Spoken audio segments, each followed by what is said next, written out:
சீக்கிரம் ஓடி ஓடு. ஆகட்டும் ஓடு. டேய் அந்த கல்யாணம் பா. மகாரா எதுக்கு ஓடுறா? எனக்கு தெரியாதா? கல்யாணம் ஓடுறா. இல்ல உட்கார் பா. உட்கார் இல்ல பா. வாடா. வாடா. ஏடா உனக்கு அது வர மாட்டேங்குது. லாடி அந்த கல்யாணம் உட்கார் இல்லையா? மரியாதை கட்டணும். கல்யாணம் பண்ணு. சன்ன மக்களே வா.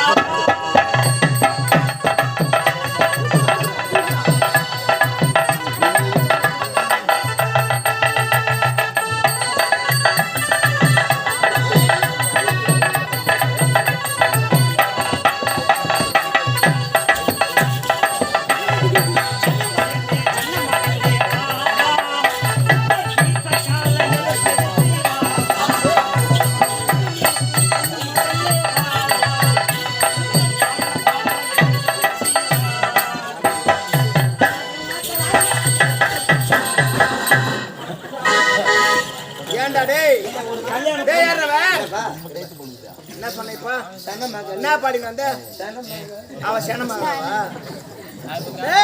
எப்படி பண்ணாங்க ரொம்ப திறமசாலி தப்பா எடுத்துக்காத அது மெட்டு மாதிரி இல்ல நீ ரொம்ப அது கூட போன காலட வச்சுக்கறாங்க அவனுங்க பாட்டு அந்த மாதிரி வந்து போய் என்ன பண்றாங்க இருந்தால அண்ணா தம்பி இருந்தால ராணி வந்து விட்டார்கள் ராணி வந்து விட்டா சொல்லு அவர் இருவரை பார்க்கணும் அல்லவா பார்க்கணும்னா பாரு டேய் ரொம்ப வெக்கப்படாத பொண்ணிட்ட விட்டுக்கறான் நல்லா தூக்கிட்டு பாரு மூஞ்ச தம்பா பாக்கணும் வேற என்னத்த பாக்க அண்ணா நான் மணமகளை பார்க்கணும் என்ன டேய் பார்க்கணும்னா பாருடா அப்படியே சரி நீங்க அண்ணியை பாருங்க நான் ராணியை பார்க்கறேன் ஐயோ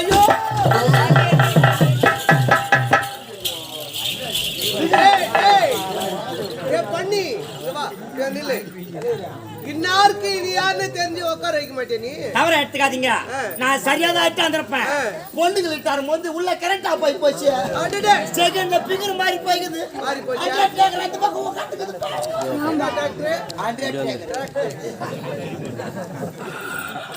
அந்த வீடியோ கட் பண்ணோம் ஆயிரம் வேலை வேணும் ஒண்ணு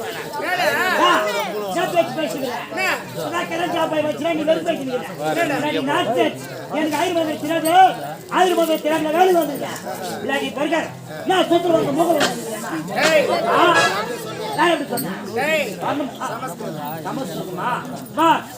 சும்மா இருக்கா வரேன் சரி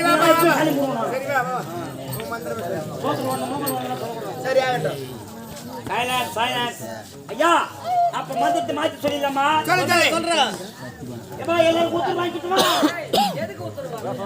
மந்திரம் சொல்வதற்கு உச்சனவா அது உள்ள வைப்பாங்க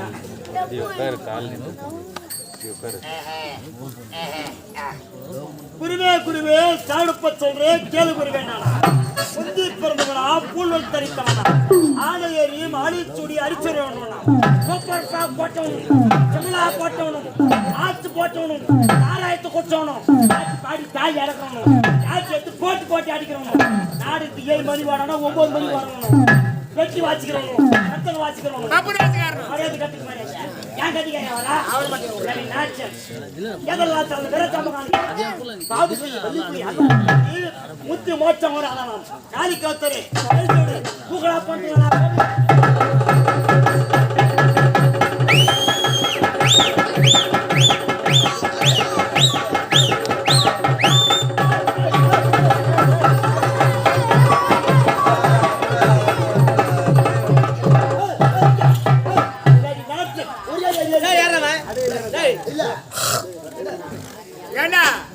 நீ உரைத்த மந்திரத்துக்கு அப்படிதான் வாசிப்பாங்க நான் என்ன கை போனோம் பெரு போனோம் பட்டா ஓட ஆயிடுறேன் டேய் நான் சாவு கண்ணுல முன்னாடி டேய் என்ன மந்திரம் சொன்ன நீ என்ன மந்திரம் கண்டா டேய் ஹரிச்சந்திர கோயிலாண்ட ஏத்து போய் பணத்தை வச்சிட்டு சொல்ற மந்திரம் சொல்லிட்டு அவமால் சண்டைக்கு போறே என்ன தப்பா எடுத்துக்காத ஐயா போன வாரம் அந்த கர்மத்துக்கு போயிட்டு வந்து போறா அது என்ன அதுக்கு வரும்போது சொன்ன பாரு அதுதான் உண்மை நான் முக்கோலத்தன் சொன்ன பாரு அப்பவே புரிஞ்சிக்கினே நீ சொல்லணும் அந்த மந்திரம் இல்லங்க சொல்லுவேன் தம்பு நான்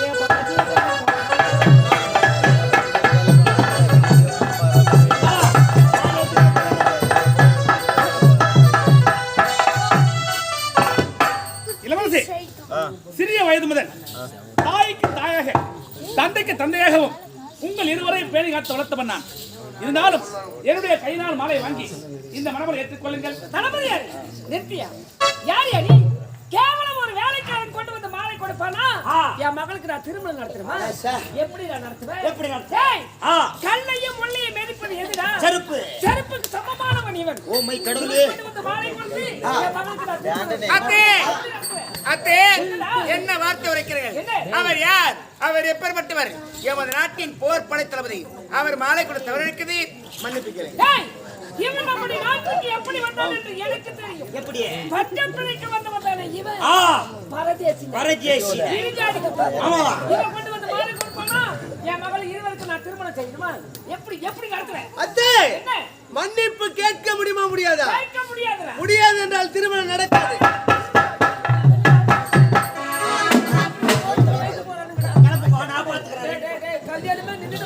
கல்யாணத்துக்கு காரண கட்டாவே நீதான் சூய் போட்டது.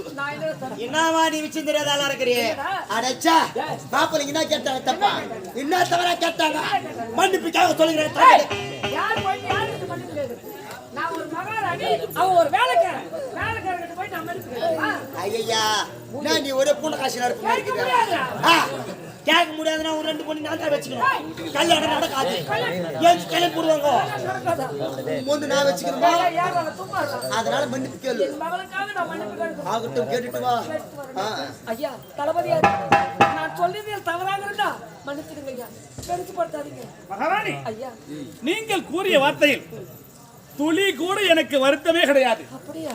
இளவரசுக்கு திருமணமாக வேண்டும். ஆமா ஆமா. அவ்வளவுதான். உன் கரத்தால மாலை எடுத்து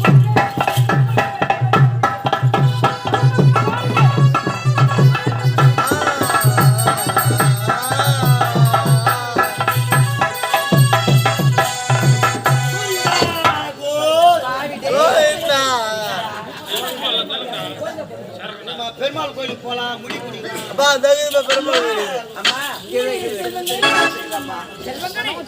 நீங்கள் பூவை பொட்டுமாய் மஞ்சள் குங்குமத்தோடு 16 செல்வங்களை பெற்று பெருமாள் வாழ வேண்டும் என்று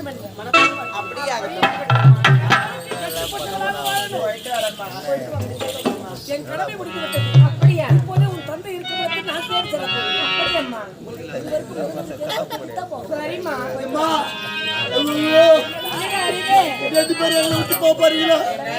சின்ன வயசுல இருந்து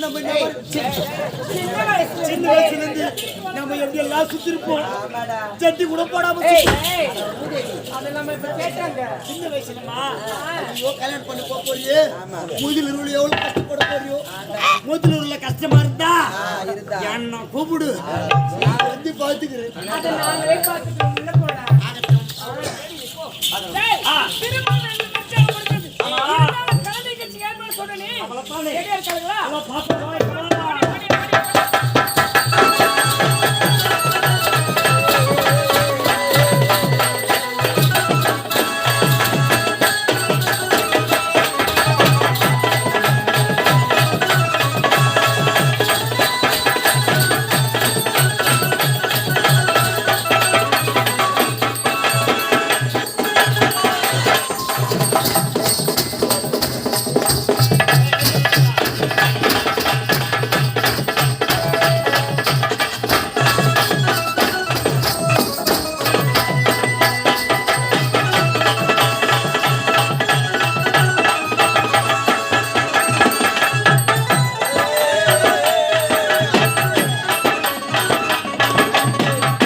குளத்திலேயே குட்டையிலே காக்கா தவறி விழுந்து போச்சுன்னா என்ன பண்ணுமா?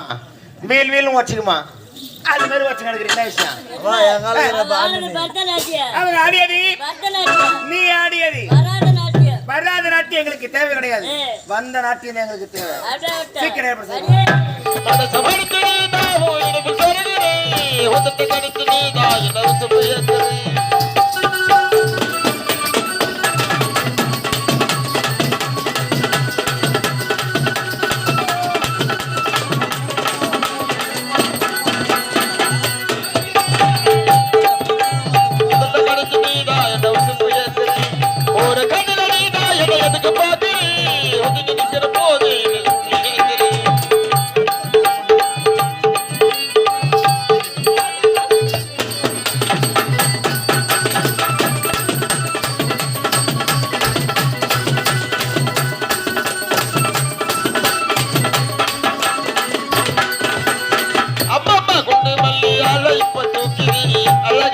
வந்து மூடையது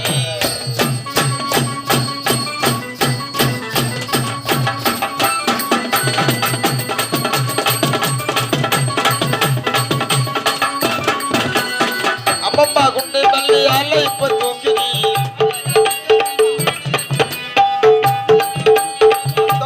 சொல்லி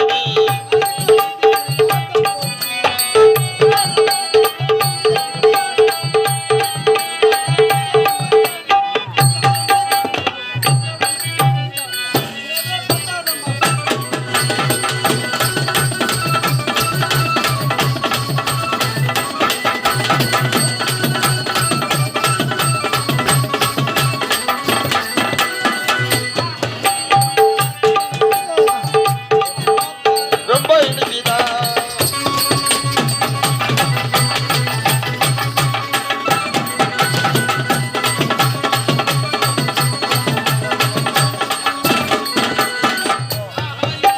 ஆத்து தண்ணி இனிக்குதா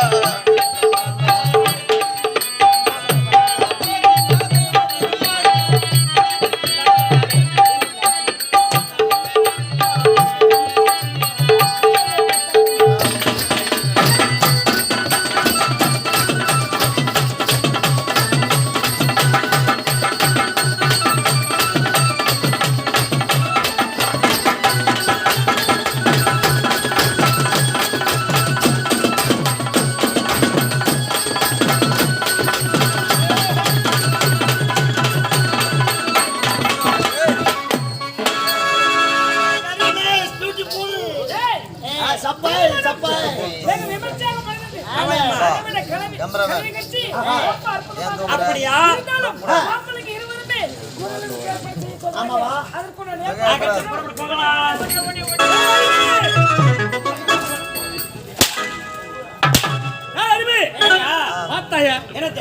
இந்த கிழட்டு மகாராணி என்னை பற்றி நோத்து விட்டார்.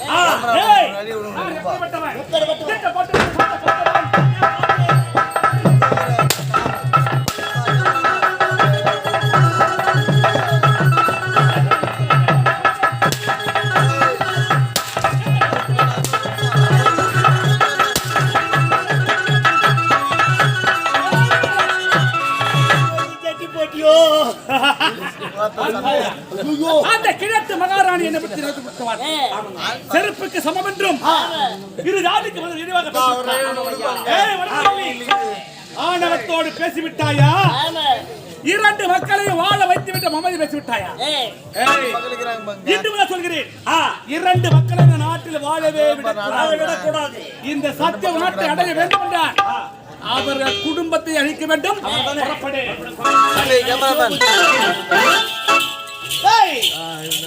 சிவபூஜையில பூந்த கரடியா அண்ணா, நான் உங்களை சொல்லவேனா? அங்கேயா? இங்க வந்து தங்கச்சி அக்கா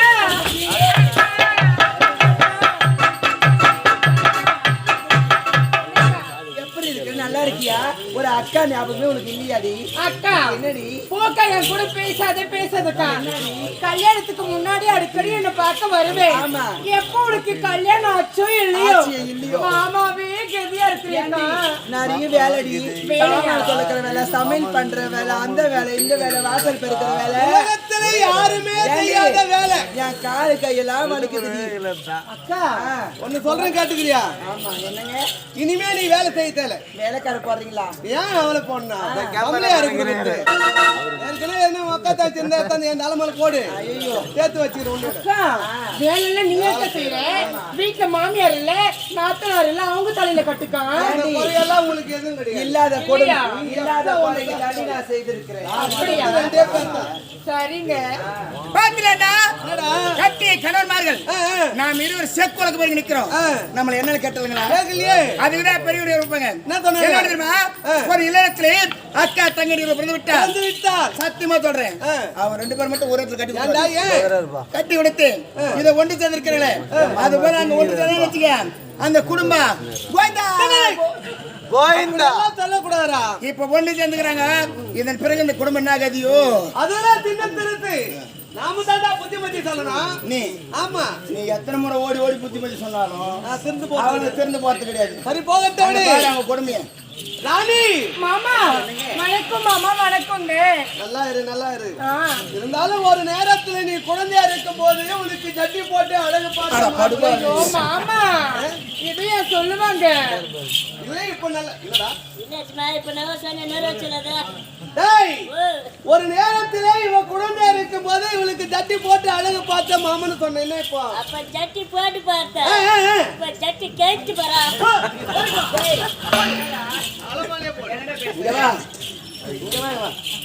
அவனை சொல்லி குற்றம் கிடையாது. என்னதான் தாய் மாமனாக இருந்தாலும் அவ சின்னஞ்சிறு குழந்தையாக இருக்கும்போது அப்போது தாய் மாமன்ற முறையில அந்த வேலை செஞ்சிருக்கலாம். இப்ப அவ யாரு? தம்பி மனைவியா? இப்படி அந்த வார்த்தை உரைப்பது தவறுதானே? அப்படி இல்லடா, மனசுல பட்டது. அப்ப உனக்கு மனசுல அவன் மேல இருக்குது. அப்படி எல்லாம் தவறாக நினைப்பாரு. அப்படி இல்லடா, பெரியவங்க சொல்லுவாங்க தம்பி பொண்டாட்டி தான் மனாட்டின்னு சொல்ல வர. தன் மகளாக நினைக்க வேண்டாம். டேய் இது மற்றவங்க சொல்லணும், நாம சொல்லக்கூடாது. நீ சொல்றது ஒரு நாட்டு இளவரசன் நான். ஃபர்ஸ்ட் புரிஞ்சுக்க. அப்படியா? ரோஜா வாங்க மைத்தனா அண்ணி நல்லா இருக்கியா? வணக்கம் அண்ணி. வணக்கம் மைத்தனா. உன்னை நம்பிதான் என் தங்கச்சி ஒப்படைச்சிருக்கிறேன். என் தங்கச்சி பத்திரமா பாத்துக்க மைத்தனா. என்ன நம்பியா? ஒப்படைச்சிருக்கிறேன். என்ன பத்திரமா பாத்துக்க. பத்திரமா நான் பாத்துக்கிறேன். அவளை கண் கலங்காத பாத்துக்கணும். அவங்க கணத்துக்கு அவதான் என்ன பாத்துக்கணும். ஏன் மைத்தனா? நான் எங்க அவளை பாக்குறது? சரி இருந்தாலும் நீங்களும் உன் தங்கையை சென்று அரண்மனை உல்லாசமாக ஆடி பாடிக்கொண்டிருங்க. அப்படியா? நாங்கள் இருவரும் அழைக்கும்போது வந்தால் மட்டும் போதும். புறப்பட்டு அப்படியா? அப்படியே ஆகட்டுங்க. உன்னை விட்டு போவதுக்கு எனக்கு மனசே வர. வேற என்ன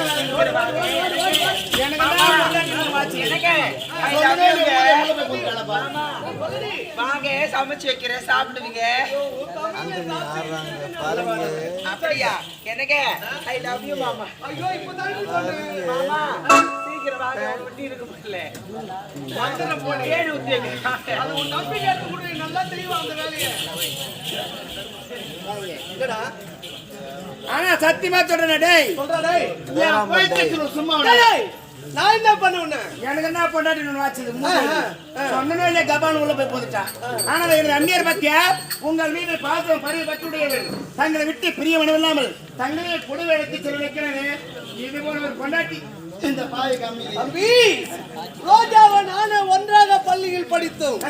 அந்த நாளில் இருந்து இந்த நாள் வரை பிரிவு என்பது எங்களுக்கு இல்லையடா. அதற்காக எப்பொழுது பார்த்தாலும் அண்ணியின் முந்தனை பிடித்துக் கொண்டு அவர் பின்தொடர்ந்தே சென்று கொண்டதால் இது அமர்ந்து கொண்டிருக்க நாட்டு மக்கள் இவர்கள் குரலை ஆரம்பித்திருக்கு. இப்ப என்ன நடந்து விட்டது அது மட்டும் சொல்லு. மக்கள் குரல் கேட்கும் என்றால் நமக்கு தேவையானது என்னன்னா கஜானாவில் பணம் வேண்டும். நமக்கு அடங்கிய சிற்றரசர்கள் இதனால் வரை கப்ப பணம் செலுத்தவில்லை. இந்த தவறு செய்து கொண்டிருக்கிறான். அழைத்து கேளுங்க. ஆகட்டும் தளபதியாரே. இளவரசே ஐயா மக்களுடைய குறைகள் தீர்க்க வேண்டும் என்றால் நமக்கு என்ன வேண்டும்? மக்கள் குறை தீர வேண்டும் என்றால் கஜானா பணம் இருக்க வேண்டும். அதான் இல்லையே. எப்படி இருக்கும்? தாத்தைக்கு பிறகு அரசாங்க வேலை அத்தனை நான் ஒருவனாக செய்து வருகிறேன். இதில் நான் எங்கு சென்று கப்பப்படுத்தி வசூலிப்பது? எனக்கு தான் நேரம் கிடைப்பதில்லை. யோ உன்னால முடியலன்னு சொல்லியா? ஒதுங்க அப்படி. என் தம்பி இருக்கிறான். தம்பி வாடா இங்கே. நான் சொன்னதாக நீ சென்று பல நாட்டு மன்னர்களை சந்தித்து நமக்கு சேர வேண்டிய கப்ப பணத்தை வாங்கி வருவது உன்னுடைய கடமையாகும். புறப்படு போ. தலைவரே இளவரசி பாருமையா, உங்களுக்கு பிறகு இந்த நாட்டையான தகுதி யாருக்கு இருக்குது? இதில் என்ன சந்தேகம்? தாய்க்கு தலைமகன், உன்னுடைய நாட்டுக்கே மூத்தமகன். அது மட்டுமா, இந்த நாட்டை ஆளும் தகுதி உன்னுடைய அண்ணனுக்கு தான் இருக்கிறது. அப்படி இருக்கு. அவர் சென்று கேட்டால் கப்பப்படம் செலுத்துவார்களா அல்லது நான் சென்று கேட்டால் செலுத்துவார்களா? அவர் சென்று கேட்டால் தான் நாட்டு மக்கள் மறுக்காமல் கொடுப்பார்கள். புரிந்ததா? உண்மைதான். போய் அவர் இடத்துல பக்கமா எடுத்து சொல்லுங்க. ஆகட்டும். இளவரசி அடுத்தபடியான சத்தியபுர நாட்டை ஆள்வதற்கு யாருக்கு தெரிவிக்கிறது? எனக்கு இருக்கிறது. அப்படி என்றால் தாங்கள் தானே சென்று கப்பு பணத்தை வசூலிக்க வேண்டும் என்று நான் இருக்கவில்லை. உன்னுடைய தம்பி தான் கம்யூனிட்டி போட்டு கொடுத்தாங்க. அப்படின்னு அவர் சொன்னாரா?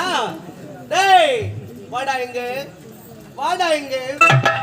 தம்பி உடையான் படை காஞ்சான் என்று பெரியவங்க சொல்வாங்க. ஏன் சொன்னா கேட்டு பாரு. நீங்க சொல்லிவிடுங்களா? தன்னுடைய அண்ணனை பற்றி யாராக தவறாக பேசிவிட்டால் உள்ள உட்கார்ந்து இருக்கிறானே அவனுக்கு என்ன நடந்ததுன்னு கூட தெரியாது. வேகமாக எழுந்து வந்து என் அண்ணனை பத்தி பேசி யார் என்று நெஞ்ச நிமித்தி கேட்பான். அவன் தான் தம்பி உடையான் படை காஞ்சான் என்று சொல்வாங்க. என் வார்த்தைகளை தட்டி கழிச்சுட்டு இந்த நாட்டால பிறந்த எங்க அண்ணன் தான் அவன் போய் வாங்கின்னு வச்சு சொல்லி சிறிய பிள்ளை ஒன்றும் அறியாதவர் அப்படித்தான் இருப்பார். பரவாயில்ல, நல்லா ஒத்து ஊதுற. சிறிய பிள்ளை ஒன்றும் அறியாதவன். தெரியுது ஒரு 2 பேர் லட்சம் இப்ப. டேய் வாடா, எங்க முடிய பத்தி எப்படி முடிக்கிறது? சரி போகட்ட விடு. நீ தந்தாலும் அங்க எதுவும் நடைபெறாது. நானே தெரிகின்றேன். ஆனால் ஒன்று சகோதரி, இளவரசி, நான் சென்று வருவரை இந்த நாடும் நாட்டு மக்களும் சர்வ ஜாக்கிரதையோடு பாதுகாப்பது என்னுடைய கடமை. என் தம்பியோ சின்னம் சிறியவன், உண்மைதான், ஒன்றும் அறியாதவன். அப்படித்தான். இவனை பாதுகாப்பது என்னுடைய கடமை. கவலையே வேண்டாம். நான் திரும்பி வரும்போது என் தம்பி எந்த நிலையில் இருக்க வேண்டும் தெரியுமா? இளவரசி, பற்றி ஒரு காலம் கவலையே வேண்டாம். நீங்கள் வரும் சமயத்தில் இளையவரை மேல்புறைக்கு வரும் பக்குவத்தை சொல்லி விடுப்பேன். பக்குவம் அடைந்திருக்கின்றோம். உண்மைதான். தம்பி, அண்ணா உன்னை நம்பி நான் புறப்படுகின்றேன். நீங்க சென்று சொன்னது